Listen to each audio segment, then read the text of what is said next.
Selamat datang di kelas menulis 4 media, menghadirkan saya Wiwin Wintarto, yang mana kelas sekarang ini adalah mengenai penulisan biografi. Dan nanti akan berjalan 5 episode, ini pertemuan atau episode kedua. Dan untuk episode yang kali ini, kita akan bareng-bareng mendiskusikan tentang aspek yang sangat penting dalam penulisan biografi, yaitu interview atau wawancara. Kita membuat sebuah biografi, sebuah buku biografi, baik pendek maupun panjang, maupun yang super mewah dan tebal seperti buku-buku biografi karya Albertine Indah tentang Krisdayanti, Chrisye, Ana Avanti atau Ibu Ani Yudhoyono almarhumah, itu tidak akan mungkin tercapai kalau tanpa wawancara.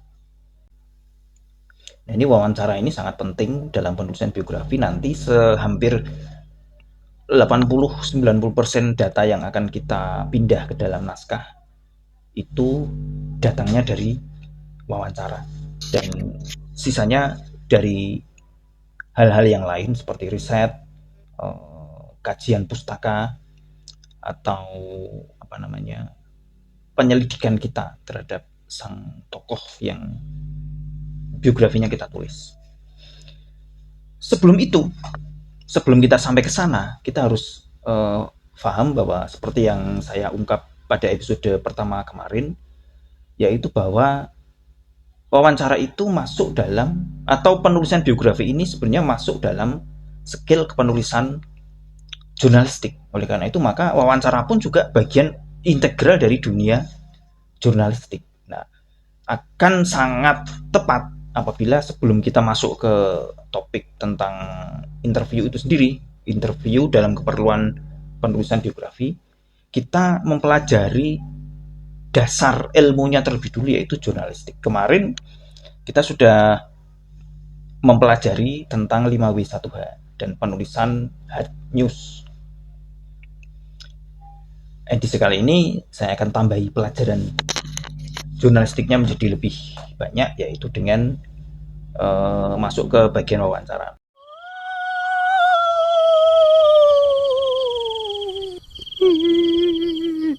Apa yang harus dipersiapkan sebelum kita melakukan wawancara? Kali ini saya masih bicara dalam koridor jurnalistik, agar kita memiliki kemampuan itu sebagai dasarnya, karena seperti yang dikatakan oleh pengarang besar Gulagong, seorang penulis, terutama penulis fiksi, itu akan lebih mudah dalam mempraktekkan skillnya atau meningkatkan skillnya atau mengeksplorasi tema, ide, apabila dia sebelumnya adalah seorang jurnalis.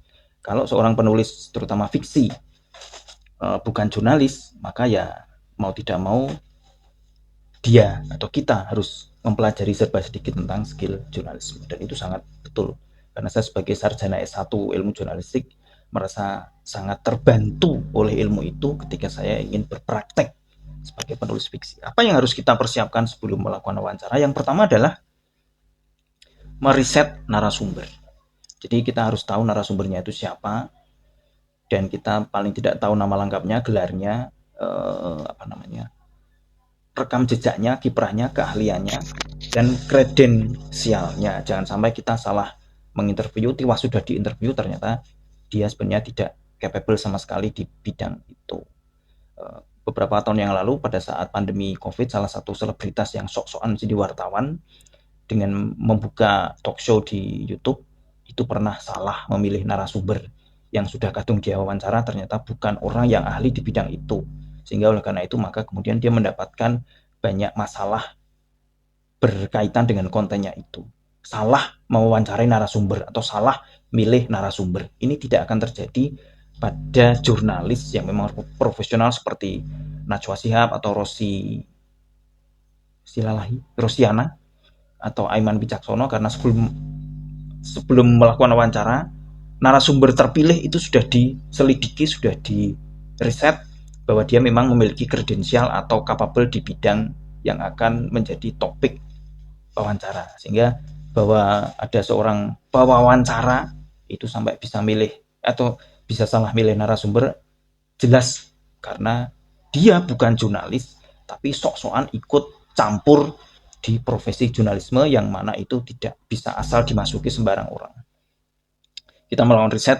Zaman sekarang riset sangat mudah karena cukup dengan Google sambil tiduran. Sama seperti ketika kita ingin menulis novel dan meriset tema, itu juga sangat mudah karena tidak perlu pergi ke perpustakaan kota atau perpustakaan kabupaten yang jauhnya 13 km untuk melihat buku-buku guna studi pustaka, tapi sekarang bisa lewat Google. Dan kalau lewat Google kan ya sambil bubuk, sambil tiduran, sambil layar-layar atau sambil pun bisa.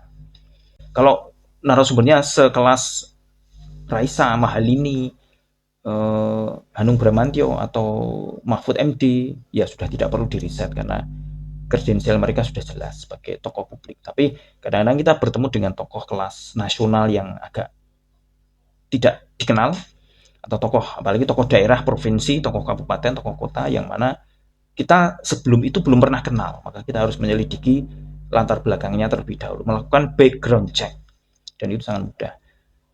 Terkait dengan para artis atau pejabat, pasti mereka punya bawahan, asisten atau manajer atau sekretaris.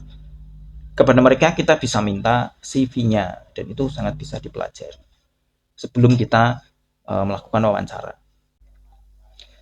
Dan kadang-kadang para tokoh itu sendiri sangat akan dengan senang hati untuk membagikan CV-nya kepada kita yang ingin melakukan wawancara. Bahkan saya dalam beberapa kali pengalaman justru pihak sanalah narasumbernya yang duluan mengirimkan CV agar kita bisa mempelajari. Tapi kalau itu belum dikirim oleh tokohnya, maka menjadi kewajiban kita untuk meminta, sehingga sebelum kita wawancara kita sudah tahu serba sedikit tentang tokoh ini apa, dan rekam jejaknya termasuk informasi-informasi dasar, tanggal lahir, tempat lahir, zodiak, horoskop, hobi, sekolahnya di mana aja, kuliah lulusan apa, pengalaman berorganisasi, dan seterusnya. Yang kemudian harus disiapkan sebelum melakukan wawancara adalah pertanyaannya. Dan ini sangat penting apabila kita melakukan wawancara, janji temu atau appointment langsung dengan tokoh. Itu betul-betul kita harus menyiapkan daftar pertanyaannya. Kita bisa menulis dulu agar nanti tidak lupa apa yang ditanyakan, karena hal ini sangat krusial. Jangan sampai setelah selesai wawancara pulang ke rumah atau sampai di kantor baru pertanyaan itu tadi kok tidak saya tanyakan. Oleh karena itu maka sebelum bertemu dengan tokoh itu penting untuk persiapkan daftar pertanyaannya terlebih dahulu. Wartawan yang baru itu nanti ketika bertemu akan membaca pertanyaannya, Pak, bagaimana Bapak dulu memulai karir sebagai gubernur? Terus dia menjawab. Terus pertanyaan kedua juga, terus apa hambatan yang Bapak terima saat meniti karir sebagai gubernur? Wartawan yang baru, saya pun dulu juga begitu, ketika bertemu dengan tokoh penting untuk melakukan wawancara, itu pasti karena saking groginya, itu pasti pertanyaannya muncul hanya lewat yang kita baca di catatan. Itu tidak apa-apa nanti, tapi nanti pada perkembangan berikutnya pertanyaan-pertanyaan akan terlontar dengan lebih cair, dengan lebih nyaman, lebih mirip kayak obrolan biasa, pertanyaan-pertanyaan dalam obrolan biasa. Atau kalau level yang paling tinggi kan kita bisa melihat seperti di acara Mata Najwa atau Rossi atau Aiman. Jadi dia juga membawa daftar pertanyaan, tapi kan tidak dibawa baik di kertas atau di HP, tapi dia hafalkan dan nanti ditanyakan mengalir seperti obrolan biasa. Oleh karena itu maka obrolannya pun menarik dan bisa menjadi satu acara tersendiri, yaitu acara talk show. Jadi awalnya juga begitu, membuat daftar pertanyaan lalu nanti kita tanyakan satu demi satu. Jadi yang pertama pasti sebelum ketemu harus siapkan daftar pertanyaan dulu. Yang pertama sebelum kita harus persiapkan daftar pertanyaannya dulu agar nanti tidak ada yang kelupaan untuk ditanyakan. Nah, yang berikutnya setelah kita selesai menyusun pertanyaan, tentu saja adalah saat bertemu dengan sang tokoh. Nah, ini ketika bertemu tentu saja adab sopan santun sebagai orang yang bertamu atau sebagai bawahan terhadap tokoh penting itu tentu harus diutamakan. Salah satu bagian kesopanan yang harus kita selalu terapkan adalah jangan sampai salah menulis nama tokoh. Ini sering sekali terjadi pada wartawan yang kurang etika. Jadi sekitar 10 tahun yang lalu saya pernah bertemu seorang musisi Australia yang bernama Ned Branchi. Tulisannya ini seperti ini, Ned Branchi. Nah, dia pernah berkali-kali masuk koran, berita koran di daerah, terutama di sekitar koran Jogja dan Jawa Tengah, yang mana wartawannya kurang etika sehingga salah nulis namanya bahkan di judul. Nah, di judul itu saya melihat salah satu clipping berita di mana dia itu menjadi tokoh profil adalah namanya itu ditulis dengan bukan seperti yang aslinya, tapi malah ditulis Net Branji. Seperti ini, pakai T dan Branji, Branci. Ini tentu saja kesalahan yang sangat konyol, apalagi karena itu muncul di judul, sehingga langsung bisa kelihatan. Itu kalau saya jadi tokohnya, pasti saya sudah akan komplain karena nama itu sangat sensitif. Beda satu huruf saja sudah bukan dia. Misalnya namanya Suyanto, tapi ditulis Suyanto. Meskipun cuma beda M sama N, dan M sama N itu di abjad itu jejeran, tapi itu sudah bukan dia. Karena nama itu sangat sensitif, harus persis seperti aslinya. Apa yang harus kita lakukan untuk menjaga agar nama tidak keliru? Kita persilahkan sang tokoh itu sendiri yang menuliskan nama lengkapnya juga dengan gelar agar komplit. Jadi itu menjadi kebiasaan kami para wartawan saat pertama kali bertemu tokoh sebelum memulai wawancara, kita sodorkan buku notes kita dan sang tokoh bisa langsung menuliskan namanya di situ sesuai dengan namanya dia. Kalau kita yang nulis dan cuma dengar-dengar, besar kemungkinan akan salah. Apalagi kalau kita sudah sudah masuk ke urutan gelar. Nah, itu urusannya bisa sangat ribet karena gelar itu juga sangat sensitif dan kadang-kadang gelar itu kan panjang.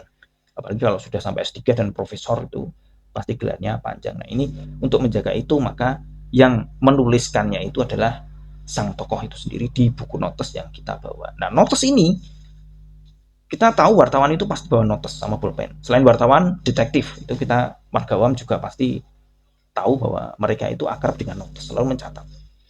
Wartawan selalu membawa notes.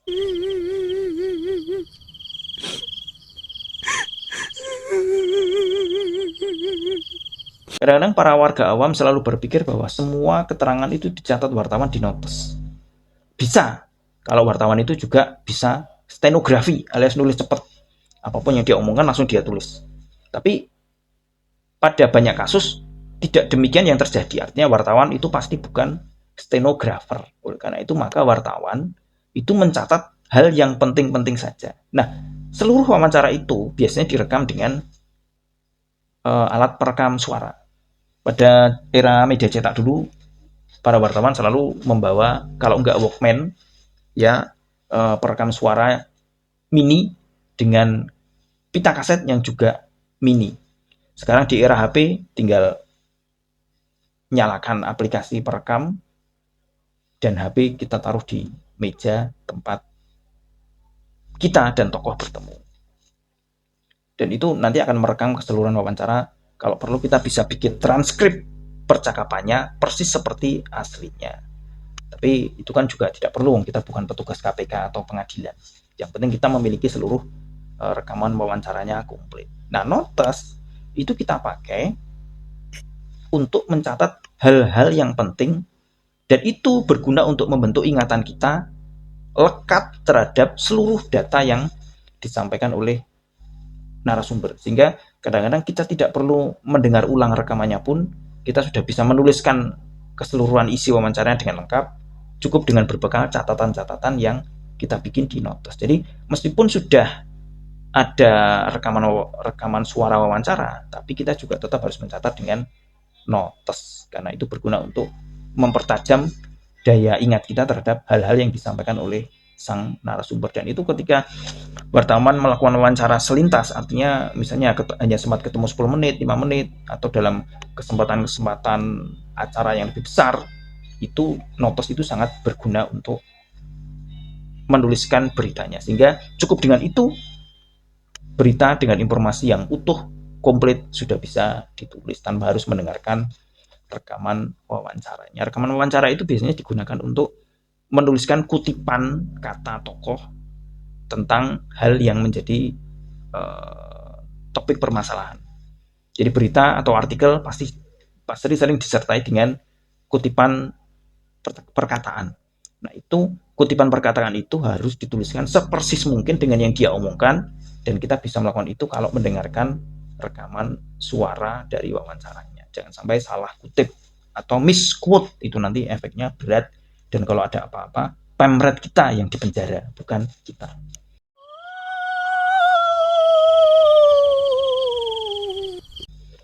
Lalu bagaimana dengan teknik wawancara ketika kita menuliskan buku biografi? Hampir sama dengan itu, hanya saja durasi wawancaranya pasti lebih lama karena kita akan menuliskan satu buku dan tidak hanya satu berita.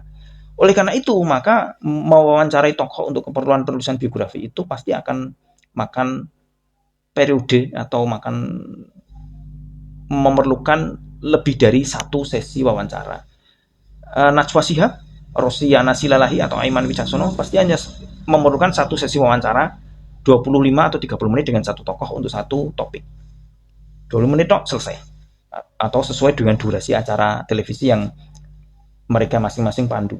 Tapi untuk wawancara biografi, kita akan memerlukan lebih dari satu sesi. Kadang-kadang bahkan mungkin 10 atau 15 sesi. Bisa saja tergantung dengan berapa bab yang rencananya akan kita tulis. Kalau saya sih agar gampang, itu saya biasa membatasi satu sesi wawancara dengan seorang tokoh itu hanya 1 jam saja atau 60 menit. Jadi kita mulai wawancara dengan satu pertanyaan, lalu sang tokoh cerita, begitu timer sudah menunjukkan 60 menit, kita selesaikan. Dan nanti bisa kita lanjutkan di sesi berikutnya, entah itu esoknya, 2 hari berikutnya, atau minggu depan. Biasanya karena saya tinggal di kota lain dengan tokoh yang saya jadikan subjek biografi, maka pertemuan itu saya rancang seminggu sekali. Ini agar kita sama-sama enak saja. Saya juga tidak terlalu suka bekerja terlalu keras. Bekerja itu harus santai-santai saja. Makanya kalau narasumber memang tidak tergesa-gesa ingin segera merilis buku biografinya terkait dengan satu event tertentu, ya ketemuan untuk wawancara seminggu sekali pun cukup. Satu kali wawancara bisa 60 menit saja, tidak perlu banyak-banyak. Tapi tentu saja kalau teman-teman punya pertimbangan lain juga terserah saja, misalnya 2 jam atau 3 jam. Atau mungkin kalau perlu selama proses penulisan berlangsung, kita tinggal di rumah sang narasumber dan setiap pagi melakukan wawancara, nanti mungkin mengikuti sang tokoh kemanapun kegiatannya agar kita tahu kehidupannya seperti apa, dan nanti seminggu kemudian seluruh rangkaian wawancara sudah selesai, lalu kita langsung masuk ke penulisan. Itu juga bisa dilakukan tergantung kesepakatan dengan tokoh bersangkutan. Dan kemudian juga apakah perlu mengadakan wawancara dengan tokoh lain di seputar sang tokoh ini? Tentu saja perlu sekali. Istrinya, anaknya, mantan pacarnya, selingkuhannya, manajernya, sekretarisnya, asistennya, ajudannya, atau sesama yang lain. Misalnya kalau gubernur, kita juga wawancara para pejabat lain yang mengenal dia. Kalau dia artis, kita juga wawancara artis lain yang mengenal dia. Itu opsional saja sebenarnya, karena sebenarnya mewawancara sang tokoh itu sendiri sudah cukup dan tidak memerlukan bahan pendamping dari tokoh-tokoh lain di sekitarnya. Tokoh-tokoh lain di sekitarnya itu sangat perlu untuk justru kita mintai testimoni atau blurb atau dukungan untuk naskah buku yang sedang digarap itu. Jadi wawancara tokoh lain itu opsional, tidak terlalu penting, karena yang terpenting adalah informasi dari tokoh yang menjadi subjek penulisan biografi kita. Dalam setiap wawancara, otomatis kita harus menyiapkan daftar pertanyaan seperti yang dilakukan oleh jurnalis media massa. Tapi kadang-kadang karena semua orang itu pasti senang bercerita tentang kehidupannya dan tentang hal yang dia sukai, maka kadang-kadang dalam berdasarkan pengalaman, setiap sesi itu satu pertanyaan pun cukup. Kadang-kadang saya misalnya bertanya, Pak, bagaimana pengalaman Bapak sewaktu kelas 1 SMA? Nah, itu 1 jam itu bisa selesai semua ceritanya cuman dengan satu pertanyaan itu. Nanti pertanyaan lain kita kembangkan sesuai dengan apa yang dia katakan dalam wawancara tersebut. Jadi Jika wartawan harus menyiapkan 5 atau 6 pertanyaan dalam satu sesi wawancara khusus, maka untuk penulisan biografi kadang-kadang untuk satu sesi itu cukup dengan satu pertanyaan pun bisa.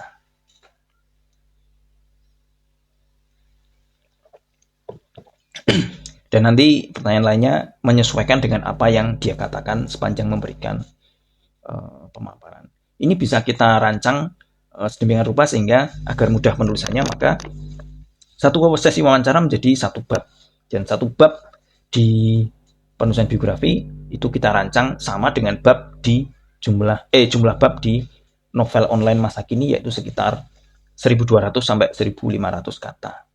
Nanti penulisannya bisa seperti itu, dan kita akan lebih bahas lagi tentang hal ini dalam episode selanjutnya di kelas penulisan skenario kali ini. Untuk edisi ini sepertinya cukup bahannya seperti itu. Ini sudah cukup panjang. Untungnya saya tidak ngoceh langsung tapi lewat rekaman video. Dan tentunya habis ini bisa dibuka sesi tanya jawab seperti biasanya. Demikian untuk episode kedua kali ini, dan saya undur diri langsung ke sesi tanya jawab.